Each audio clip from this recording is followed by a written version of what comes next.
Oh, bangga. Oke. Bangga. Halo, ketemu lagi dengan channel OKB, Orang Kaya Baru. OKB itu kepanjangannya Orang Kaya Baru. Sebenarnya enggak sih. OKB itu otak kata bicara. Jadi apa yang menjadi unek-unek kita bicarakan gitu kan. Dan hari ini pertama kali ini Kang Sony kelihatan wajahnya di channel kita ini kan. Nah, itu kan. Jadi kalau saya ketemu Kang Sony itu selalu pengen ngomongin soal namanya gunung gitu kan. Kalau soal gunung itu pasti sesuatu yang menarik untuk dibahas itu ya paling soal tersesat, kemudian horor, mistis itu kan, kemudian hipotermia dan lain sebagainya. Dan hari ini tuh saya sebenarnya mau tanya sama Kang Sony soal metode kalau pendaki ini mengalami namanya tersesat gitu loh kan. Karena sekarang ini momennya juga cukup pas gitu. Maksudnya cukup pas itu sekarang itu apa ya? Sekolah libur gitu loh. Dan sekarang itu banyak gunung-gunung yang cukup rame didatangi para pendaki. Dan banyak kasus juga orang mengalami tersesat ketika dia melakukan pendakian. Nah, kebetulan Kang Sony ini kan juga cukup senior. Cukup lama melakukan pendakian ini cukup lama. Kang Sony punya nggak tips buat kita-kita ini sebagai pendaki yang pemula ini punya nggak? Tersesat itu kan ada yang dia itu segera menyadari bahwa dia salah jalur atau tersesat. Iya. Tapi ada juga yang dia tidak menyadari sampai beberapa lama bahwa dia itu sudah tersesat atau salah jalur.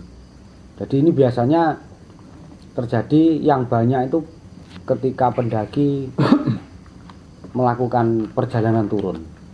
Rata-rata? Iya. Penyebabnya yang jelas ketika perjalanan turun itu udah capek. Karena beberapa hari kemarin kan dia udah mengadakan perjalanan naik, pendakian dan sebagainya. Ketika capek itu pola pikir, kemudian daya ingat itu kan terpengaruh juga. Apalagi ketika kondisi turun, di mana puncak itu adalah titik tujuan ketika dia naik, kemudian saat turun dari satu titik ini nanti dia bisa menemui beberapa titik karena jalur turun itu terutama di gunung di Jawa ini kan hampir setiap punggungan gunung itu kan ada jalan setapaknya. Iya. Jadi di mana jalur pendaki itu ada sendiri, jalur untuk orang atau penduduk setempat cari kayu dan sebagainya juga ada sendiri dan itu bercabang-cabang.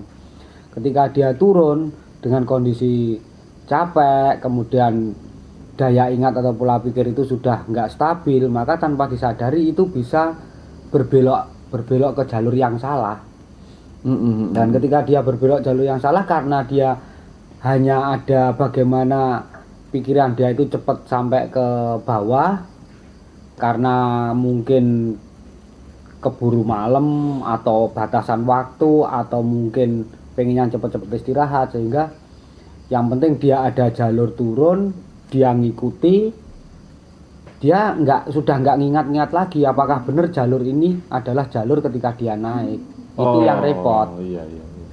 Dan repot lagi, walaupun dia tetap nggak nyadari, tapi tiba-tiba malah ada insiden.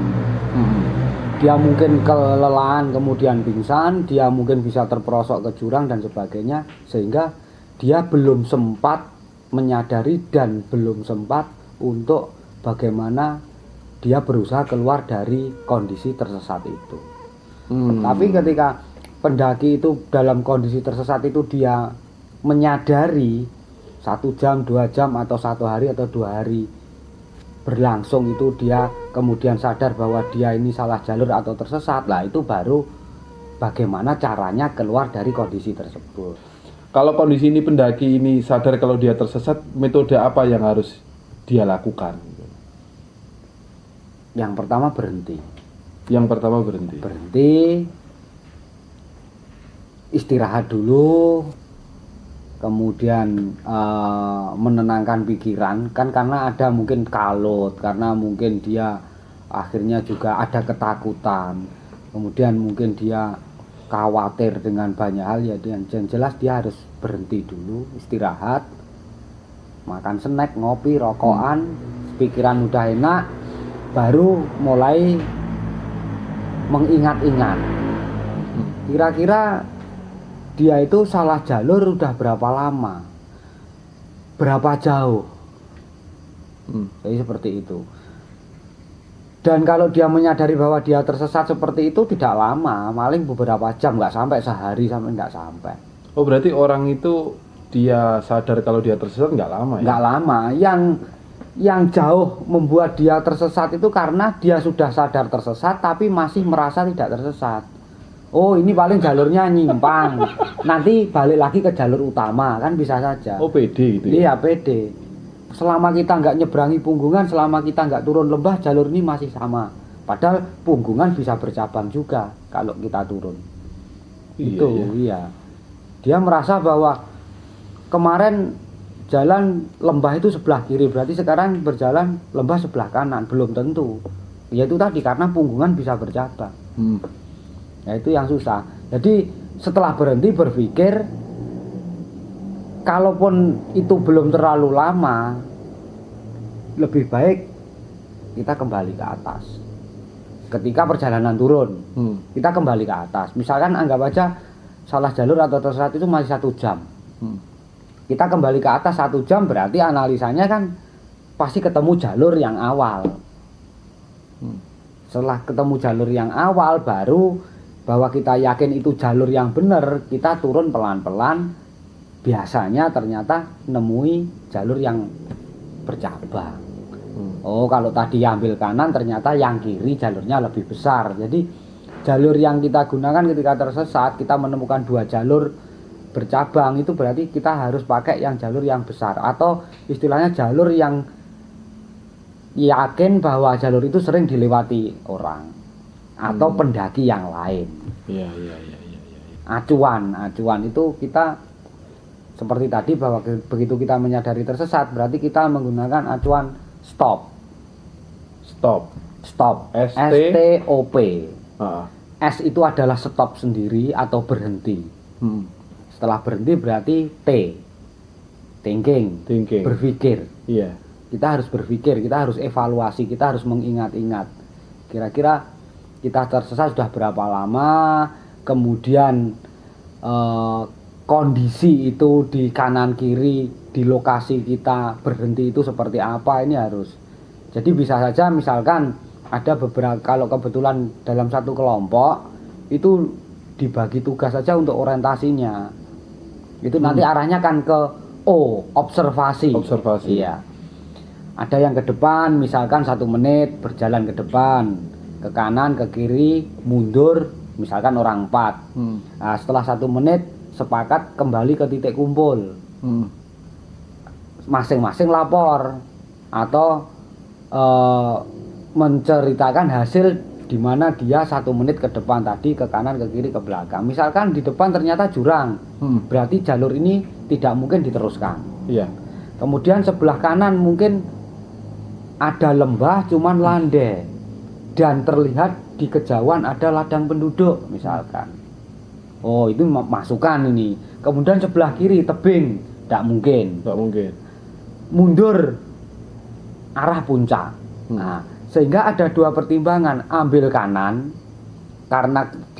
karena landai kemudian terlihat ladang penduduk, atau kembali ke arah puncak lagi agar menemukan jalur yang awal untuk memulai dari 0 lagi. Nah, ini tinggal disimpulkan pilih yang mana dengan pertimbangan logistik, kesehatan dan sebagainya. Kompleks juga. Iya. Ya? Itu S, T, O-nya observasi, kemudian P planning. Setelah ada masukan-masukan itu ada bahan, kemudian merencanakan yang mana yang dipakai, yang jalur kanan tampak ladang penduduk atau kembali ke jalur awal mungkin belum terlalu jauh. Itu kalau dia satu kelompok. Kalau dia sendiri malah kalau ya jalan dulu ke depan, analisa, kemudian ke kiri, balik lagi, ke kanan, balik lagi, kemudian dia berhenti, kemudian mempertimbangkan. Makanya kalau naik gunung ya harus belajar, berlatih dan sebagainya. Kalau hanya mengandalkan jalur yang ada kemudian dia belum pernah ke sana tanpa cari informasi, tanpa belajar, ya risiko. Tapi kalau dia tersesat gitu ya Kang ya, dia tersesat di gunung, untuk melakukan metode untuk berpikir aja susah loh. Apalagi harus mengingat-ingat. Apalagi harus STOP. Iya. Terus gimana gitu kan? Ya yang paling gampang tetap ini, walaupun tersesat dimanapun ya, di gunung, di kota maupun dimanapun, ya yang pertama tetap berhenti. Tetap berhenti. Berhenti berpikir. Itu tanpa harus STOP pun, Itu naluri manusianya. naluri berhenti agar tersesatnya atau salah jalurnya tidak terlalu jauh. Ya. Begitu menyadari, ya berhenti. Jangan keburu-buru mengambil kesimpulan, yang penting turun, nanti pasti sampai bawah. Biasanya gitu. Karena sudah terlanjur semangatnya bahwa di bawah nanti bisa ketemu desa, kemudian dia nanti bisa hidup normal lagi, karena dia tersesat, udah nggak ada makanan, nggak ada apa, yang penting turun secepat mungkin, tanpa disadari dia ke lembah misalkan. Itu malah jadi bahaya. Malah bahaya. Berarti metode itu memang benar-benar kita lakukan sebenarnya di kondisi apapun ya, nggak perlu naik gunung pun kita juga bisa melakukan. Iya, harus berhenti dan berpikir. Saya tersesat sudah berapa jauh, sudah berapa lama, bagaimana saya harus keluar dari kondisi tersebut, kan itu pasti. Kemudian dia observasi, kemudian dia planning untuk Iya. melakukan perencanaan.